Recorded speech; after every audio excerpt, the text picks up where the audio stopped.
is Make It Plain MIP with Masamela Matfumo. Mark Thompson. Get woke.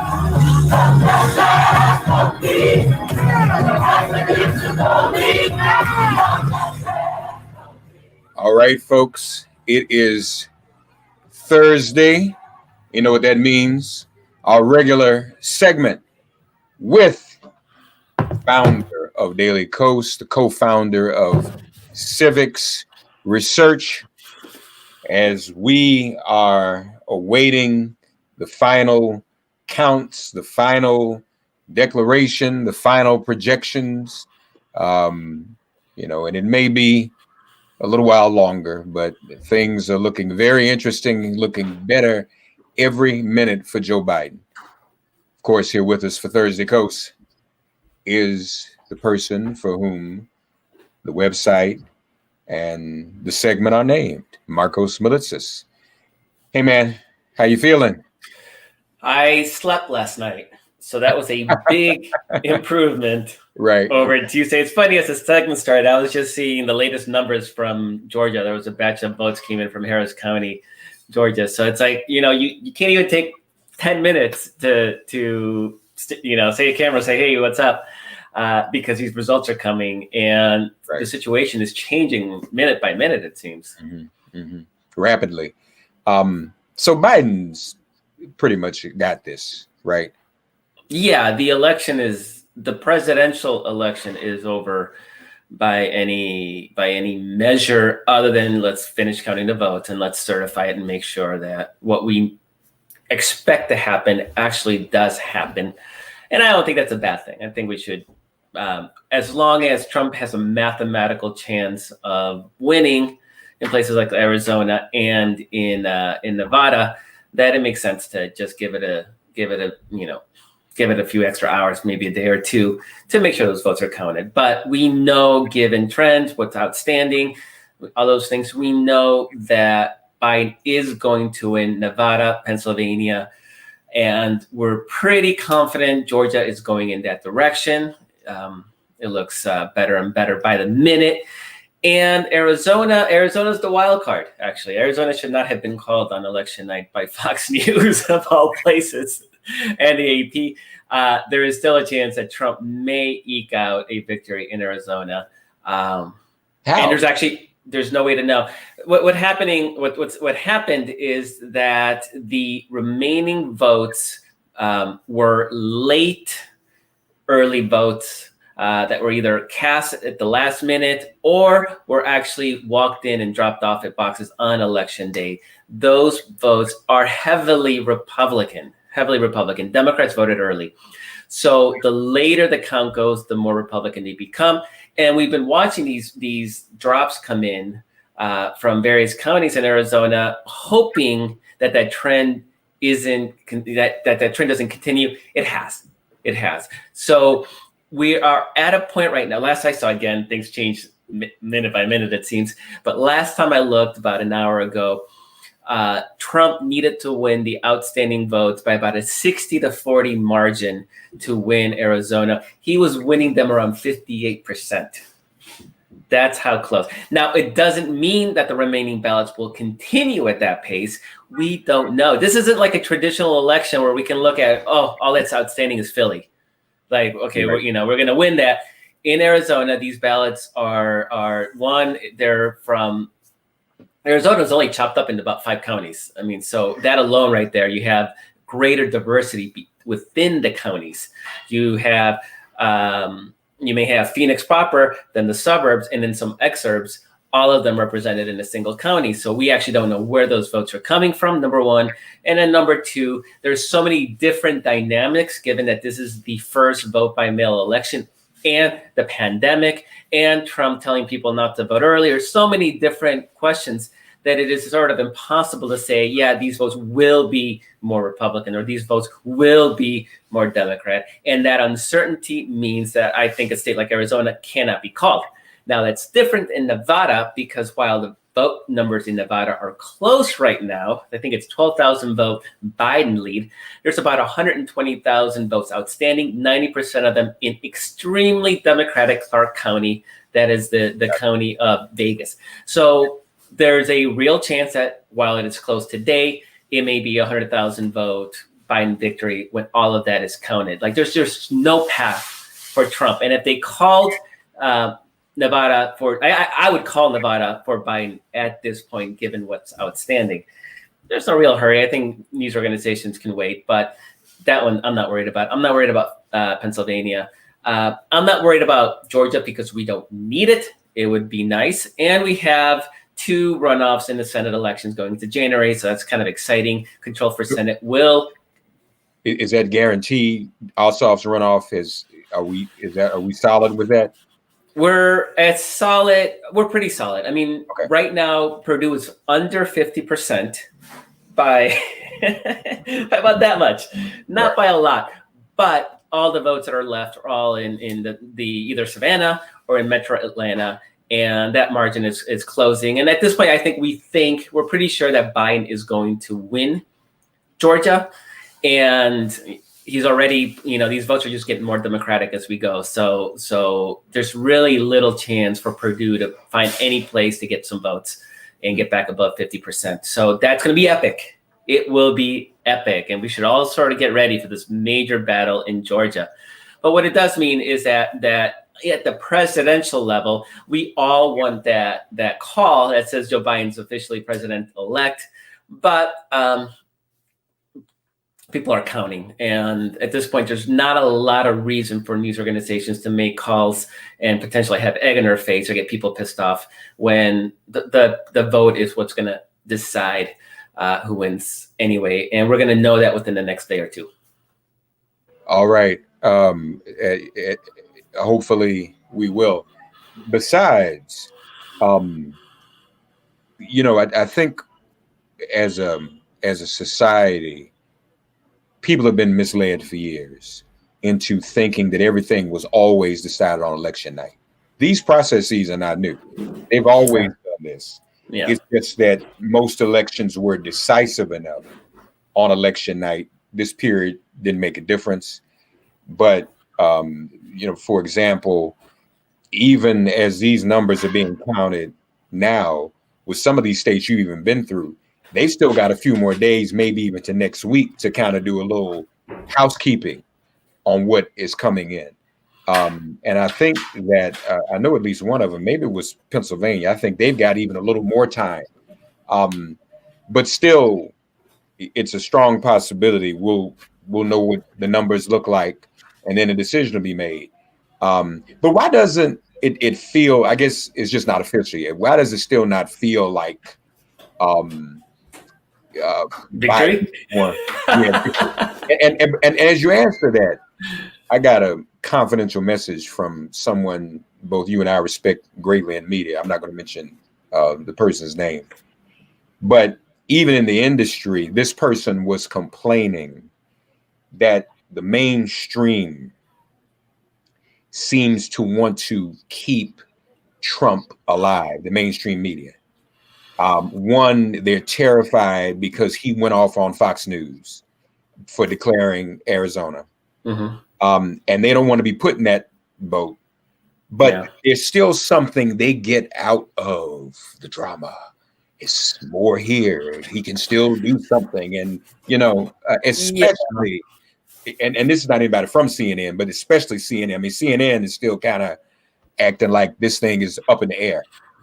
So I would actually disagree. I think the media learned their lesson, and I think they've handled it. The cable news media, they've handled this situation incredibly well. I mean, when their votes were coming in, they kept saying, we're not going to know for days. I mean, John King was like almost obnoxiously broken record by saying over and over again that these are preliminary numbers. The vote's going to go on for a while. Just because Virginia is red and Kentucky is blue doesn't mean it's going to stay that way. I mean, he was explaining this over and over again, and they kept stressing that nobody was going to be able to declare victory that night. And when Trump did, I saw even in Fox News, they were trashing Trump from doing so. So I actually think the media has learned. As I look at the coverage, it's all There's a lot of he's inaccurately said that he's won, which is not bellied by the facts. I mean, the media is fact checking him in a way that would have been incredibly helpful 4 years ago, 4 years and change ago.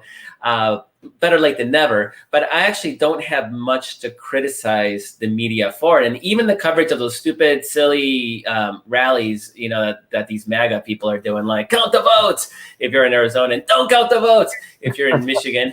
Like you're finally seeing everybody kind of laughing and mocking him and not taking him that seriously. So really what you have left are like the Laura Ingrams and the Tucker Carlsons, or Sean Hannity, are like the last bastions of sort of that kind of Trump support.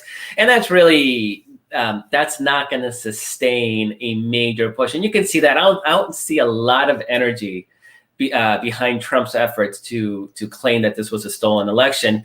And that was different. You can compare it to 2000. We're old timers, right? We know 2000. And it was the whole Republican establishment and media establishment. They were all behind that push, right? To declare George Bush the victor, even though he had lost the election.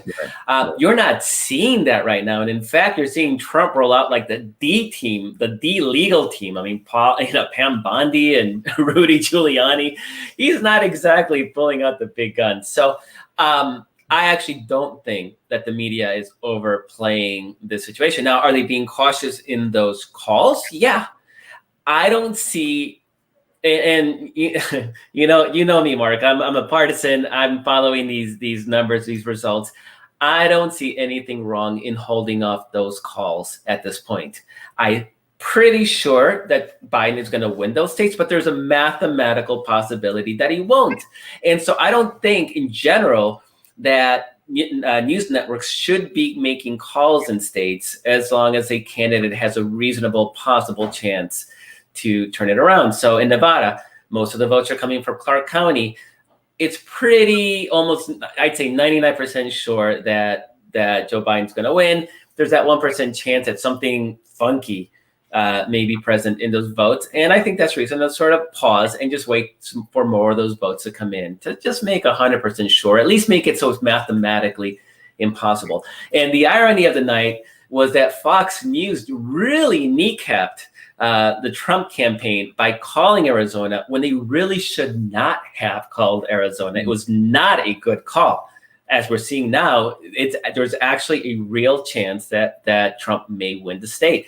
And what that did is it created it allowed the Biden campaign to declare victory in a state, in a Trump state. It narrowed Trump's path to victory significantly, made it a lot harder for him to win, and sort of signaled to that Fox News crowd, that audience, the hardcore Republicans, it signaled to them that this night was not going to go as expected. So it was a disastrous call. The Arizona call at Fox News was a disastrous development for that narrative setting for the Trump campaign. And that's why they've been livid about it and furious about it, because it really legitimately hamstrung them in a way that wasn't quite warranted by the facts. So,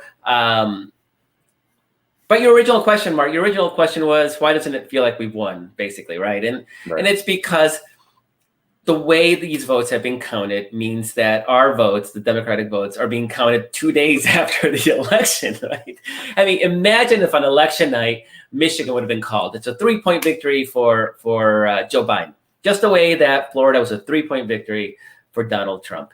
And what if, Michigan, Wisconsin had completed its votes, and we know, okay, it's close, but okay, Biden is ahead. And Pennsylvania is probably going to be 2-3-point victory for Biden once everything is counted. Mm-hmm. Same thing for Nevada. If those states had counted quickly, then it would have been a different vibe, right? We'd be all celebrating this amazing victory. We didn't do as well down ballot, and that's something that maybe we should talk about. But at the presidential level, it was very clear that we performed, that Biden did well. I mean, he's going to have as big of a victory in the Electoral College as Donald Trump did. And if these states fall as expected, it'll be the exact same margin of victory that Donald Trump, except that he will also have about a 5 to 8 million popular vote advantage as well. So that's about as dominant as a victory as you might be able to expect in this modern partisanized world that we live in. So it's just the fact that this vote has dragged on, and the fact that the numbers that came from our voters are voted so late. And by the way, just to be clear, that's by the Republican Party's design, particularly in Michigan, Wisconsin, and Pennsylvania. They refuse to allow election officials to count votes early. And so that was a big factor in the slowdown. But just generally everywhere else, a lot of these states had never done mail ballots. So they're dealing with an entire new way. And each one of those ballots takes longer to count because you have to pull them out of the envelope. And you think, oh, well, whatever, who cares, pulling it out of the envelope. When you have millions of those, that adds, even if it's 2 seconds, 3 seconds a ballot, that adds real time and really slows things down.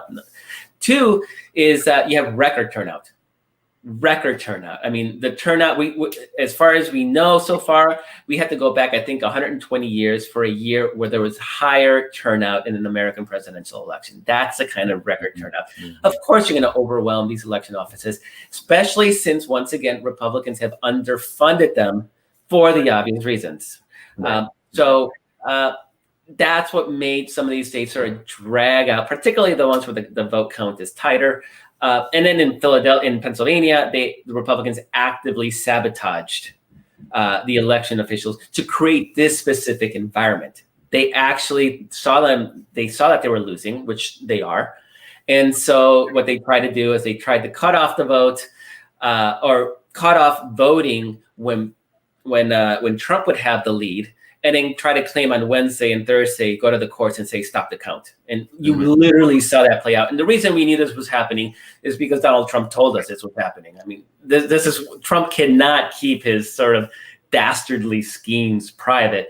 And so we were more prepared for it. The news media was more prepared for it. And we saw it coming a mile away because he told us. Yeah. What happened in Florida? How did the Democrats lose Florida from your point of view? Yeah, Florida's Florida. Florida will always Florida. If we need it, we will lose it. In this case, we didn't even need it. Would have been nice because it would have sort of, I would have slept on Tuesday night had we won Florida. I think all of us could have gotten some sleep that night. Oh, whatever, Wisconsin and Pennsylvania, who cares? Like, we'll catch up with them in a couple of days. Unfortunately, that did not happen. Couple of things is Trump got, there is for sure, and this is something I'm going to be digging into in the next couple months, there is a hidden deplorable vote. It's legit. There is a hidden deplorable vote. It only turns out for Trump. It didn't show up in 2018, which is why you had a Democratic wave in 2018.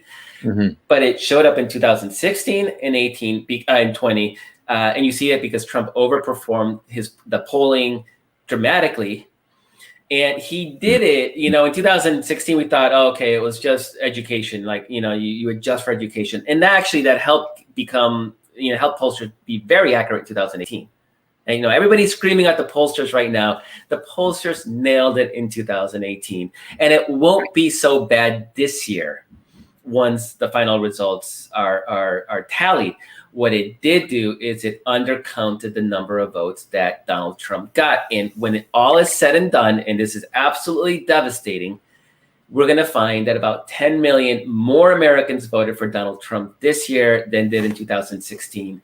It was bad enough that anybody voted for him in 2016, but that 10 million people who didn't vote say like, oh, this was like, I like what he did, really is distressing. Of course, we got even more new votes for Joe Biden. We did. But what that meant is that those tough races in states like South Carolina, in Montana, in Kansas, states that we might have won with a 2018 electorate didn't stand a chance with this sort of what I'm going to call the hidden deplorable base. And I'm really curious because it has only come out when Donald Trump is on the ballot. And I have some theories about who these people are, but they've only come out with Donald Trump on the ballot. And the big test will be Georgia in January with 2 Senate elections, runoff elections. we're going to see if my theory sort of holds true, because Donald Trump won't be on the ballot. Will Republicans be able to get the kind of turnout boost that they got even in Georgia without Donald Trump? And my theory is that probably not, but I guess we'll find out in 2 months. You have some theories, you say, on who these people are? Yeah. I think there are people who are so... I have a theory, too. I have one theory. All right, so you go first. Right. That's it. That's the only one I got, that they're white. Yeah, but there's white people, and they're already voting for Republicans by 60-40 or higher ratio, right? I mean, we know that they're there, and we also know that white suburban women continue trending blue. I mean, there's a reason that Georgia is in that we're going to win Georgia, and one of it is that we got Stacey Abrams registered 700,000 African Americans in the Metro Atlanta region. We talked. Remember, Mark, we were talking about these people back in 2011, I think, 2010. It's been a while. She got them. She registered them, and wow, look at what happened. But the other factor is white suburban women in that ring around Atlanta. You cannot discount these women have come through, and white women overall voted for Donald Trump again. But college-educated white women that live in these suburbs have turned hard against it. It's the reason that we made gains in Texas. We didn't win Texas, but Texas is moving. It's still moving in our direction.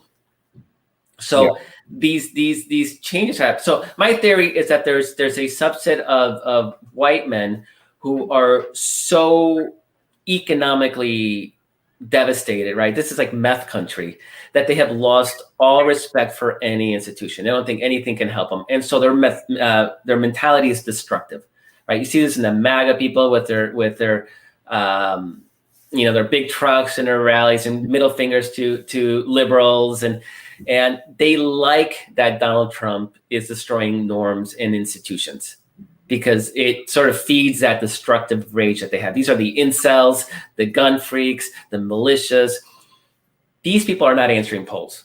They're not joining the civics panel. They're not answering text polls. They're not answering the phone and talking to a stranger about what they think. It's a big FU to society. And Donald Trump really, really reaches them. So when he's on the ballot, they will move heaven and earth to vote for him. But they didn't vote in 2018. And Trump was sitting there cheerleading in the sidelines, and it didn't matter. They did not vote in 2018. They did not vote in 2019 when he was begging them to turn out in Kentucky and Louisiana, which is sort of ground zero for white racist deplorables. They didn't turn out, but they turn out when he's on the ballot. So this is why my theory is that these people are 100% driven by Donald Trump, that truly it is a cult of personality. And Trump hasn't done anything to build up the Republican Party, right? He's always complaining about how they've let him down. So I think this is part of the problem Republicans are going to have, is that if he's on the ballot, then great, but when he's not, who picks up that mantle?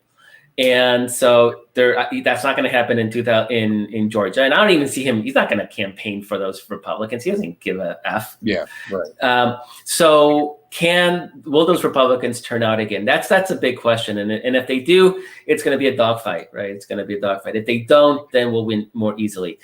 I'm assuming they're going to turn out, just because we got to fight for every vote. We got to make sure that we assume their highest turnout so we can try to beat it. But if my theory is true, then we're looking better in 2022. If it's wrong, then it says something deeper about the state of America that is incredibly distressing, and we're going to have to confront. And that is that too many of our citizens are just racist and deplorable and malicious and destructive, and we have to confront that. And it's not a question, Mark. There's a place for internal battles about whether we're too liberal or we're too conservative or this and that. It didn't matter on Tuesday night. It didn't. We had liberal Democrats lose. We had conservative Democrats lose. This is not an ideological battle for the country. It's a cultural one. People are voting for Donald Trump and Republicans for cultural reasons, not who supports Medicare for all. And I agree. I had a more, probably as much or more of a pessimistic view. to me is something really wrong with people in a country. There are so many millions of people who would vote for someone, whatever even the cultural reason, who is allowing them to die in a pandemic. So even if it's cultural, Markos, there are white supremacists. I know some, you probably know some too, who can be white supremacists in office, but at the same time wouldn't allow you to die in a pandemic.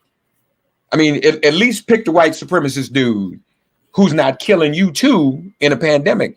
And it's almost like Jim Jones, except at least Jim Jones had religion. What Donald Trump isn't even offering, he's not offering anything but a hairdo and a lot of tweets and a rhetoric. And you're right, people coming out to vote for that, we have a lot of work to do. If that's really what half of America, or at least half that voted is, that they would vote for someone who literally is allowing them to die. That's pretty scary. Well, they made death into a cultural battle. Right. I mean, from the beginning, it was those weak liberals with their masks and they don't want you to do anything, and it's just like the flu anyway. And there is a desire for normalcy that they tapped into. I mean, there's just that reality. And so even now, when we have record number of cases and deaths, once again, they can sit there and act like it's no big deal. It's like the flu, and most people recover. And I think Donald Trump being able to recover as quickly as he did, because he had all the doctors and all the experimental treatments, I think that fed into that fiction, that desire that, oh, if it's just like having the flu, why are we shutting everything down? We don't shut everything down for the flu, which is, if you don't have the proper perspective and knowledge, and if you're not consuming a media that tells you about the real risks and not just dying, but the long-term risk of contracting it, then it's easy to fall into that trap. And this is exactly what conservatives do. And this is why it infuriates me that, Michael Bloomberg just went into Florida and dropped $100 million a month out from the election, and TV ads that didn't, Mark, how many years have I been talking about TV ads not doing anything? Mm-hmm. We dramatically outspent the Republicans, and it did not matter. It did not move. Once you get your name out, I mean, you throw $56 million at Jamie Harrison in a quarter, right? And he's going to lose by what, 12? Yeah. I mean, not even close, because TV ads don't move. This is cultural. Yeah. I mean, if somebody came out and attacked Barack Obama, is there a TV ad that would change our minds about Barack Obama? Like, we know who he is, like his strengths and his weaknesses, and what he's good at and what he's not good at, and what he did and what he didn't do. We know that, right? We've made a conscious decision, and there's no TV ad that they would throw at us that would make us go like, oh, I changed my mind. I'd rather vote for Mitt Romney. It doesn't exist.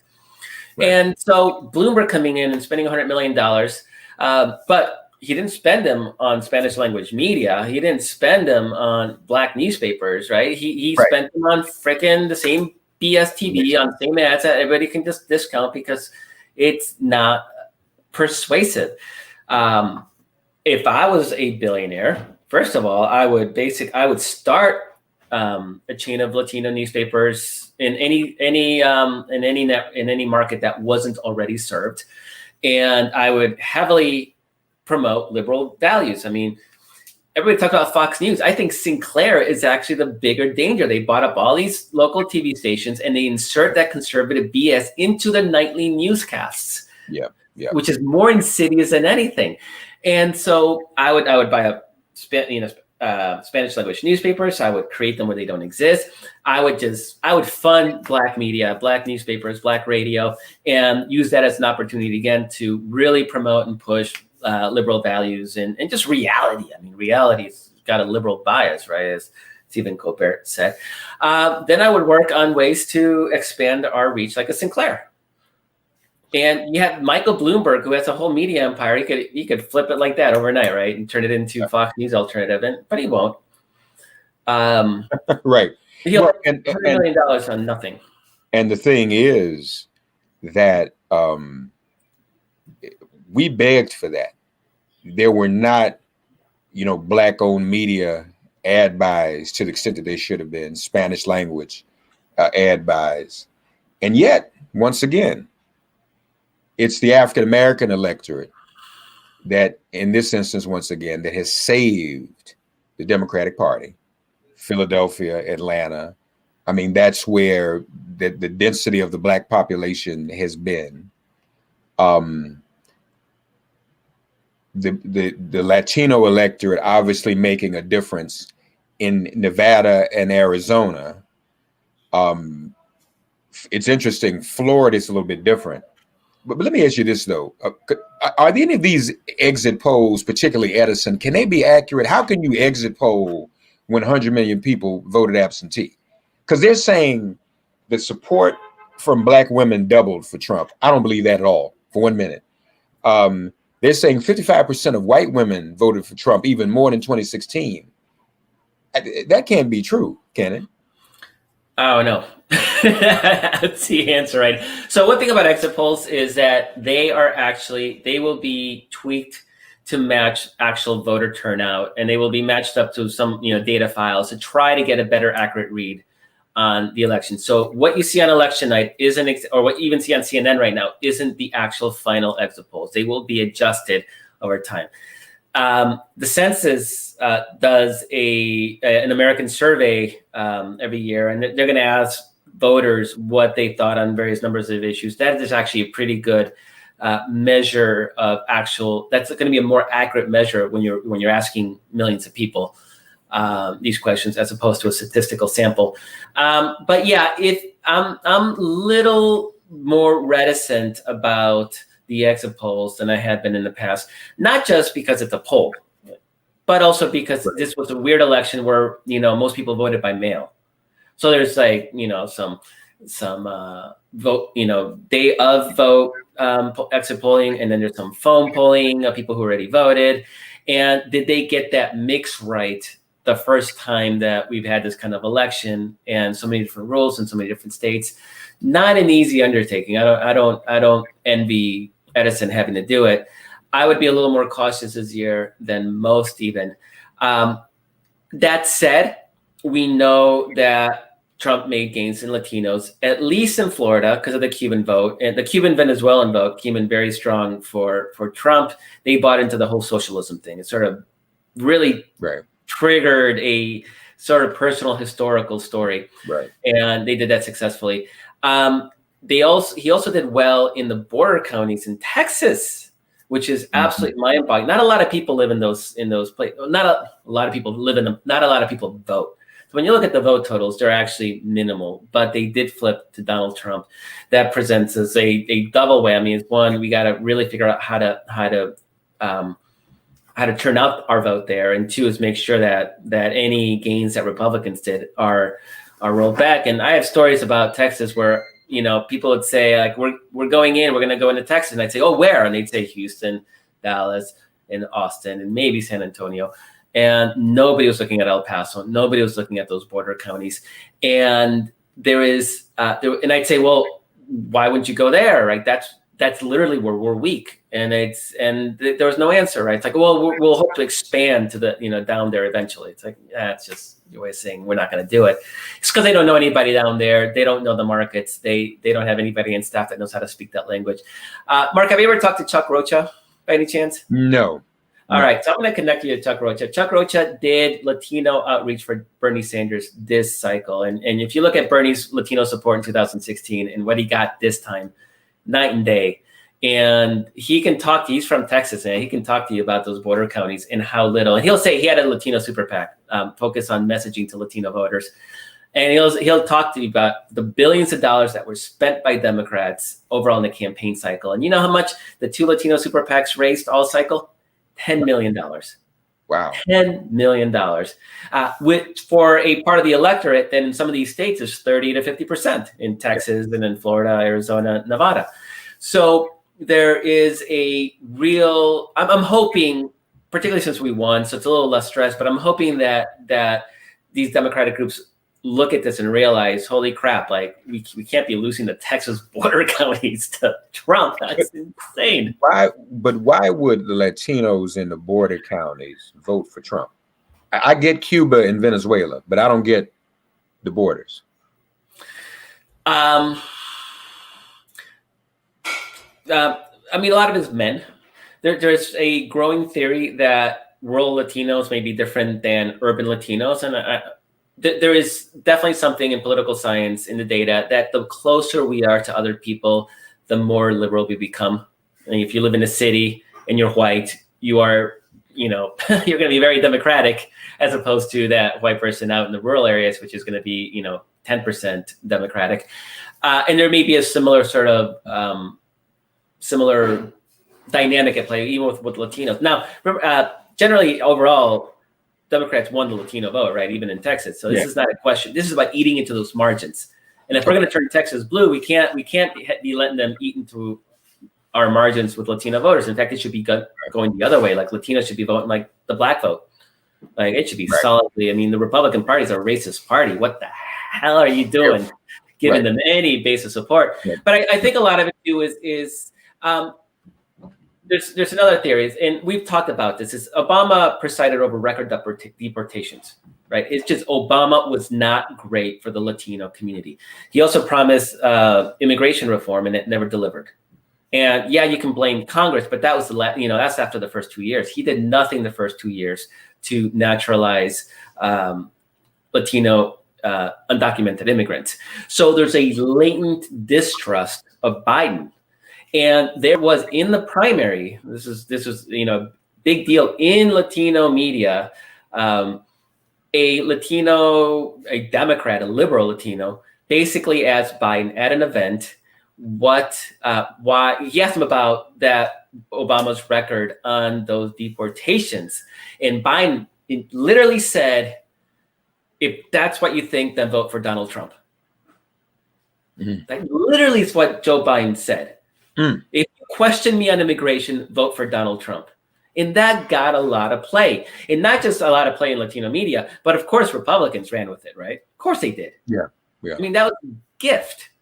If you have any doubts about Obama's immigration record, then vote for Donald Trump. And then we're going to be surprised that some of them did. Yeah.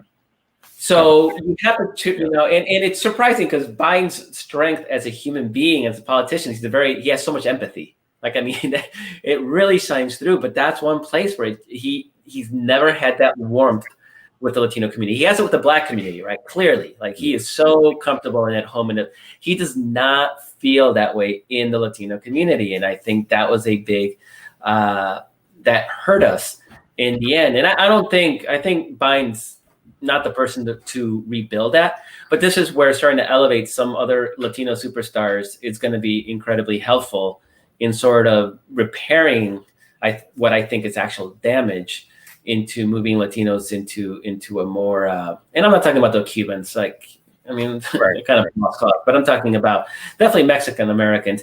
And there's also turnout issues. I mean, the Puerto Rico community it's too early. It's too early for me to say conclusively, but I suspect that we also lagged in turnout with Puerto Ricans in Miami, because we always do. And the numbers I saw coming out of those areas, the Orlando area, didn't suggest a massive increase in vote, given that hundreds of thousands of Puerto Ricans moved to the Orlando area after Hurricane Maria decimated Puerto Rico. Yeah, we should have been on top of that. But all good points. And so this is why people, Markos at one time was thinking about running for chair of the party. Not that he'll do that again, but people like us need to be at the table. It's still too much of this consultant class, and that's where the TV ads come from, and the modeling and the laptops. No. And I'm hearing from a lot of people that you and I both know saying that, we got past this and hopefully we'll get through January and get these 2 other seats in the Senate. But we've got to get back to the grassroots. No, I'm into the modeling and the data, right? I mean, I actually, but not that data but the data says we need Latino votes. But what I'm saying is the on the ground organizing the registration of new voters. I mean, there was even one statistic where the GOP was out registering Democrats in a couple of states. That's never happened before. Yeah. And what built the Democratic Party into the Democratic Party it is today was the Jackson campaigns. And you'd go in there's been a steady increase in black voter registration in Georgia because of what was begun in 1984. And then Stacey Abrams and others picked that back up. You can't just rely on the electorate you had the last cycle.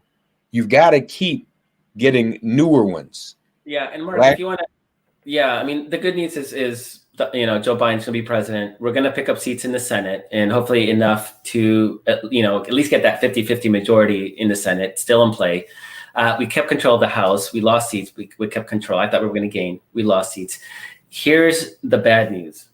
The bad news is that because of that, that crush of the Donald Trump hidden deplorables, that we did not gain the state legislatures in key redistricting states. Republicans have control now of redistricting in more places than Democrats do compared to 2010.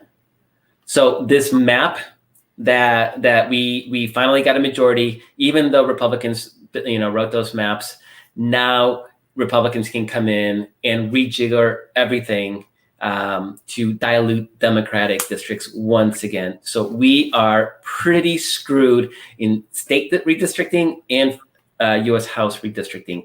It effed us. And even though we have Supreme Courts in certain places like North Carolina that could try to stop that, now you have a Supreme Court that is 6-3, and we don't have the Senate majority to expand the court.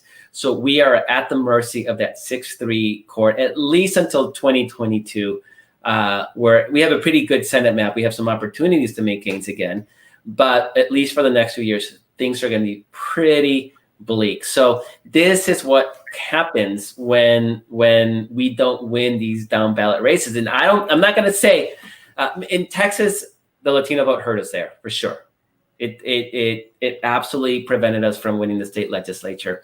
In other states, it's just that we got massive turnout. They got massive turnout too. So I'm not going to say we could have done differently in some of these places, but their ability to get that massive vote out in districts that were written in 2010 to benefit them. I mean, for example, in Minnesota, Republicans kept control of state legislature, even though the Democrats are going to win the state popular vote by a lot, right? So this is not all, a lot of this goes back to 2010 for sure, but we were unable to squeeze that little bit more. And remember before the election, I said there was so much hanging on this band, right? It's like 2-point band.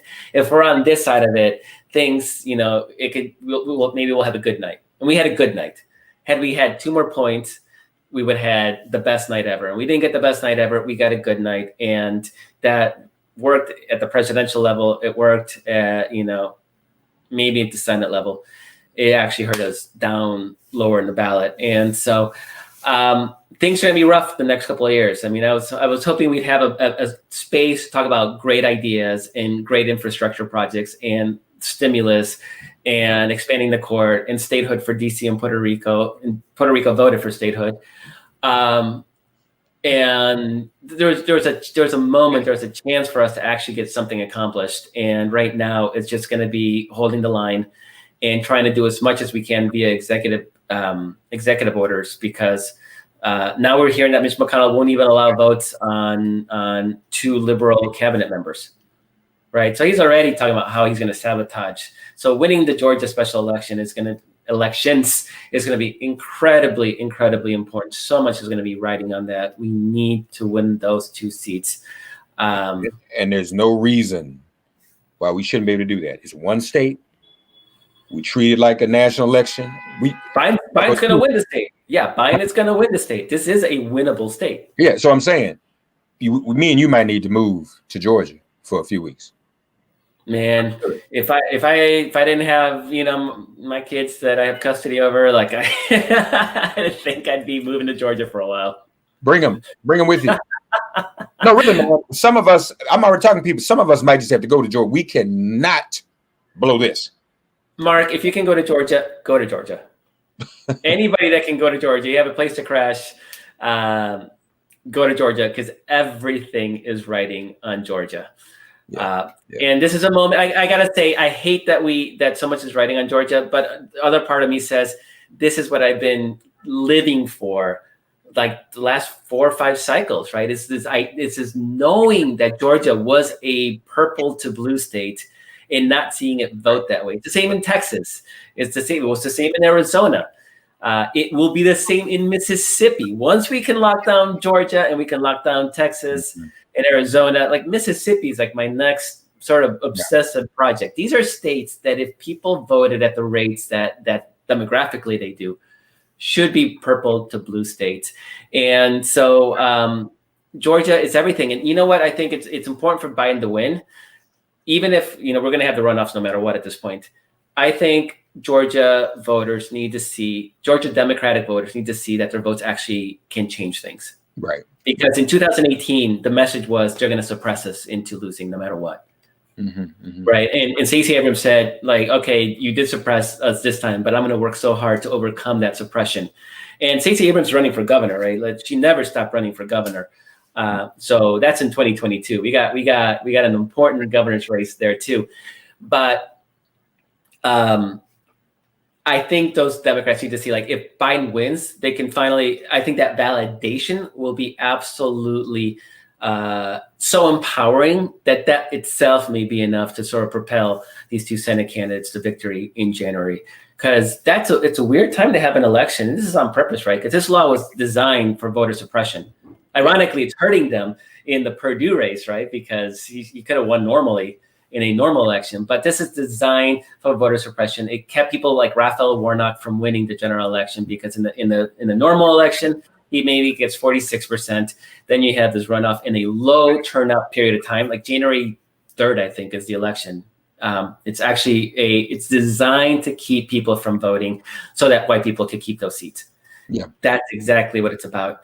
And so Mark, I don't even know if any Black Georgian has won statewide since Reconstruction. I mean, I think it may be that effective a tactic that I don't think any Black politician has been able to overcome it. And this is going to be the year, well, not this year, 2021, January, right at the turn of the calendar. This is the time that we're going to change that. And we need to change that because it's our only way of saving the Biden presidency right now. So just curious, in the meantime, Purdue and Loeffler remain in the Senate until after the runoff. Is that the way that works? Yeah. Okay. Yeah. And if Ossoff and Warnock win, then what will the number be? 50-50? It'll be 50-50, assuming that Alaska stays red. And Alaska is still in play, theoretically, because they didn't count any of their mail ballots until next week. They just counted their day of election vote, and I don't ask me why. It's one of those things. And right now it looks like a pretty red result. But remember, the day of vote was heavily Republican because Donald Trump pushed Republicans a day off. That suggests if there's about 60% of the vote that still needs to be counted in Alaska, and if it is heavily Democratic as expected, we may get a surprise. If you may remember, I had Alaska pegged as a state that Biden may win as sort of the surprise state of the cycle. That was before I knew about this hidden deplorable Trump vote. Hidden deplorable. Yeah. So that may change the equation, but I think there's still a chance. It's a mathematical chance at this point that we maybe pick up a Senate seat in Alaska. And if we do, then we have a chance at a 51-49 majority, which would be better than 50-50, obviously. I wouldn't count on it, though. So I'm assuming that it's going to be 48. It's going to be 48-48. No, it's going to be 48 Democrats, 50 Republicans. And then that election is going to decide whether we can get the last 2 senators to get the majority. Okay. So, folks, a lot more to be done. We cannot rest. The cycle's not over after all that work. The cycle's not over. And if I can ask you all to do one thing right now, if you can't get yourself to Georgia to volunteer, donate to Raphael Warnock, donate to John Ossoff, donate to the Georgia Democratic Party, donate to Stacey Abrams' organization. They're all, one nice thing is they can run this a ticket, right? So this is actually maybe I think it's a good thing that both the candidates made it to the runoff, as opposed to maybe there was the polling suggested that John Ossoff might win outright on Tuesday. Didn't happen, obviously, but I think by having them as a ticket, it sort of doubles that power, right? So you're going to have both their campaign organizations plus everybody's going to come down to Texas, right? You're going to have the entire Democratic Senatorial Campaign Committee organizers in Texas. The DNC is going to be all in Texas. Probably the DCCC, the House Committee. What else are going to be doing? Get them down to Texas, organizing at that congressional district level. And then Stacey Abrams' organization, everybody. And Republicans are going to do the same, right? They know that Mitch McConnell's control hinges on that. That's true. They definitely be there. Right. This is a national issue. Just to be clear before we go, the polling, you mentioned the polling being off. Ossoff, it was off in a lot of places. Are you saying that the polling was off because of the hidden deplorables? Yes. Okay. That's my early theory. I reserve the right when we talk next week, after I've had more of a chance to look at the numbers and more of the results are going to come in, and I will have more sleep under my belt, and people are going to be doing analysis. I may change my mind, but right now that seems to be the case. Now, here's the fun thing. Both Warnock and Ossoff had big runoff leads when we polled those. So even if you tighten by the amount that we missed on the general election, right, they are still ahead. Now, things are different. The dynamics are different. Trump lost. Will that demotivate Republicans to not turn out? Will it get them angrier? Like, there's so much, right? Like, who knows? So there's a lot in question, but it looked really good early on. And speaking of polling, 2018, the pollsters got it right. 2016 and 20, they didn't. And Trump overperformed at the top of the ticket. Right. In our polling, he did about 2 points better than what we polled. And that doesn't sound like much, but it actually, it makes a big difference in some of those margins.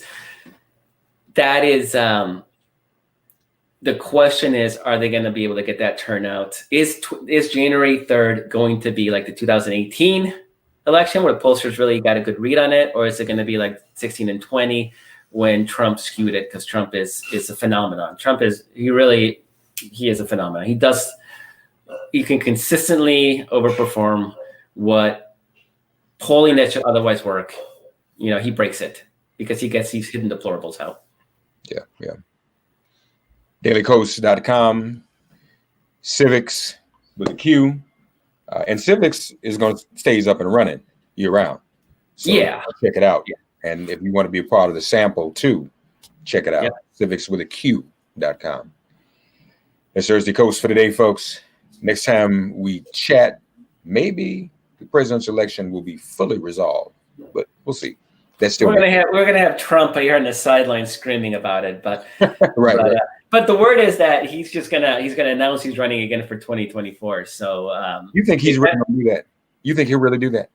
I always thought that given the opportunity, he would absolutely do it. And now we know that he's been talking about it. His problem, he's got two problems. He needs money. He's broke.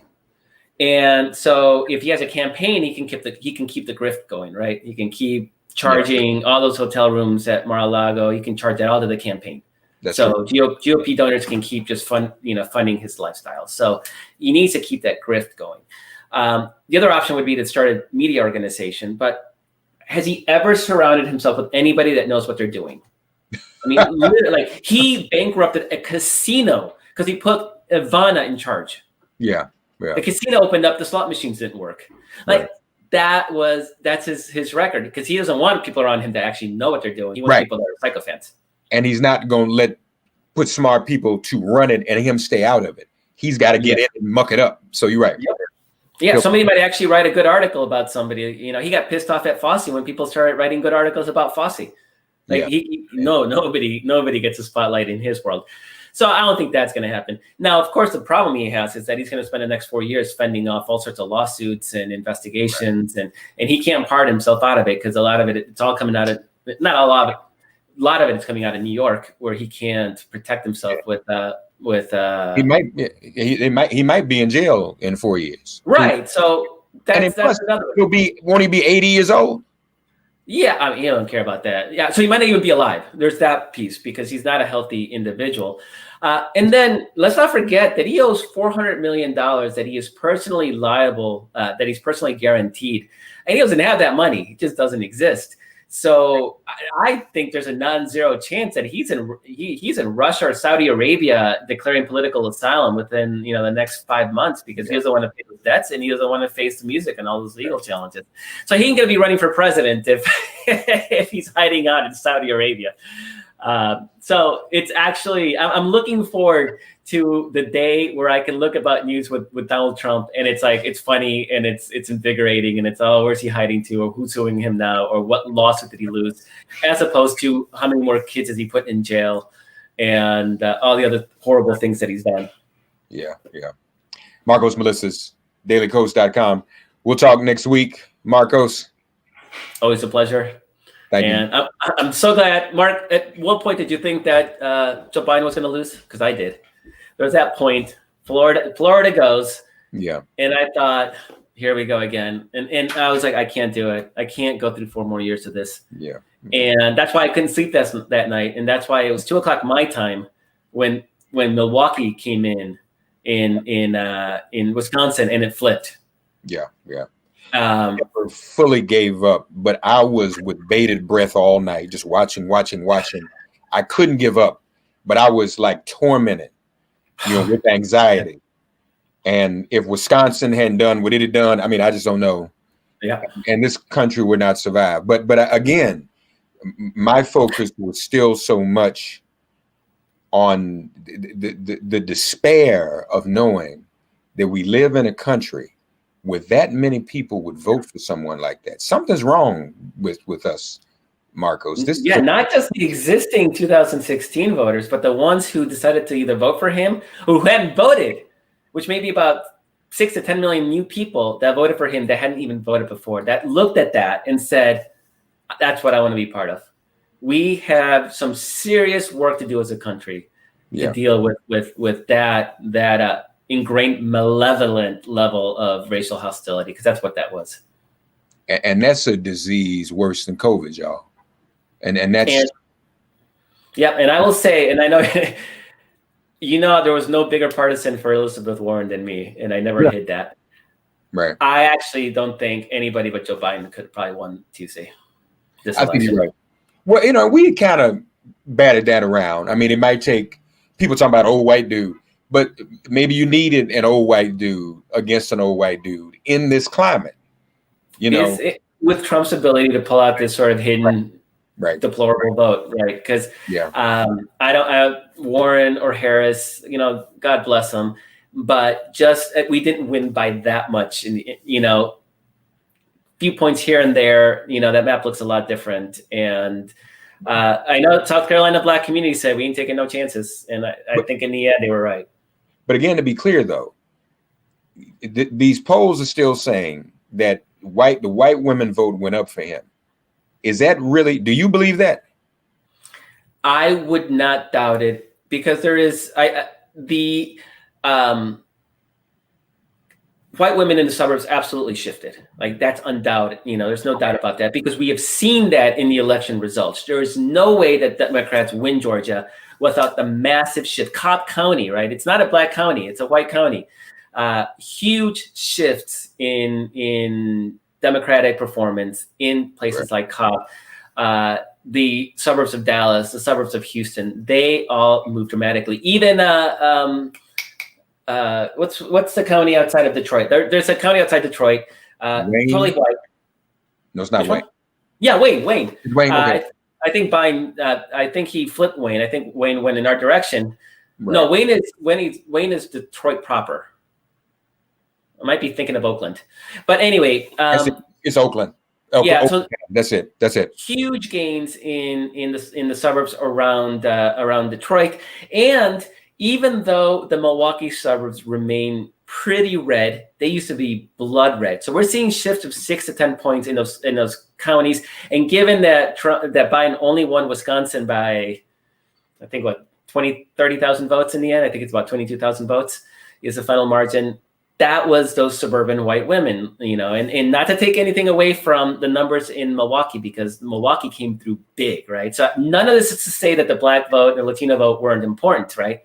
This is just to say that we did not win this election. They were all part of this coalition, right? So you can say we don't win without Blacks, we don't win without Latinos, but we don't win without suburban white women flipping the way they did.